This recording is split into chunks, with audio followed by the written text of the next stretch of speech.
प्यारे दोस्तों, रूहानी सफ़र की इब्तिदा। यह उस दौर की बात है जब हजरत ख्वाजा मोइनुद्दीन चिश्ती अल्लाह की रज़ा की तलाश में सफ़र करते हुए बल्ख पहुँचे, जो आज के अफ़गानिस्तान में वाक़ है। बलख के बाद आप कुछ अरसे के लिए गजनी में ठहरे। यहाँ आप अल्लाह के हुक्म के मुंतजिर थे और फिर वो मुबारक घड़ी आ ही गई। आपने ख्वाब में सरकार मदीना सल्लल्लाहु अलैहि वसल्लम की जियारत की। नबी करीम सल्लल्लाहु अलैहि वसल्लम ने हजरत ख्वाजा गरीब नवाज को अपनी खास दुआओं से नवाजा और इरशाद फरमाया, हिंदुस्तान जाओ सुल्तान उल हिंद। बगैर तख्त के आपको पहले ही सुल्तान उल हिंद का लक़ब अता हो चुका था, मगर अब बारगाहे रिसालत सल्लल्लाहु अलैहि वसल्लम से हिंदुस्तान जाने की इजाज़त भी मिल गई।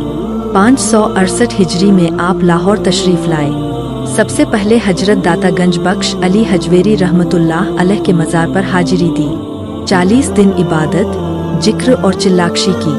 आज भी वह जगह महफूज है और रूहानियत का मरकज है।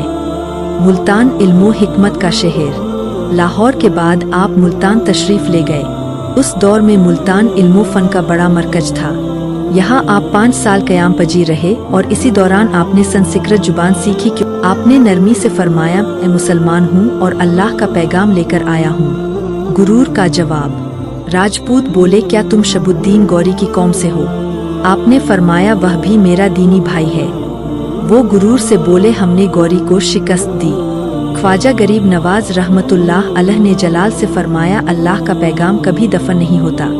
हक का ऐलान आपने फरमाया, अकेला आया हूँ मगर अल्लाह के पैगाम के साथ चाहे पूरा हिंदुस्तान उलट पलट हो जाए, यह पैगाम तुम्हारे दिलों तक पहुँचेगा।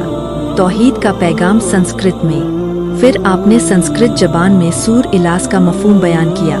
अल्लाह एक है, ना उसका कोई शरीक, ना औलाद, ना बाप। रूहानी ऐबत। राजपूतों ने तलवारें खींची, मगर ख्वाजा गरीब नवाज रहमतुल्लाह अलैह की एक निगाह पड़ी, जिस्म कांपने लगे। तलवारें हाथों से गिर पड़ी और वह खौफजदा होकर वहां से भाग गए।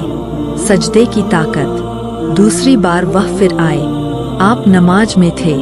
वो तलवार निकालना चाहते थे मगर मयान से बाहर ना आ सकी, जैसे किसी ने उनकी ताकत सलब कर ली हो। नमाज के बाद आपने फरमाया, बैठो, जो इरादा लेकर आए हो पूरा कर लो। हिदायत की रोशनी। तीसरी बार वह टूटे दिलों के साथ आए और इसी झोपड़ी में इस्लाम कबूल किया। यह तब्दीली सिर्फ चंद लोगों की नहीं थी, यह हिंदुस्तान की रूह की तब्दीली थी। आखिरी कलमात।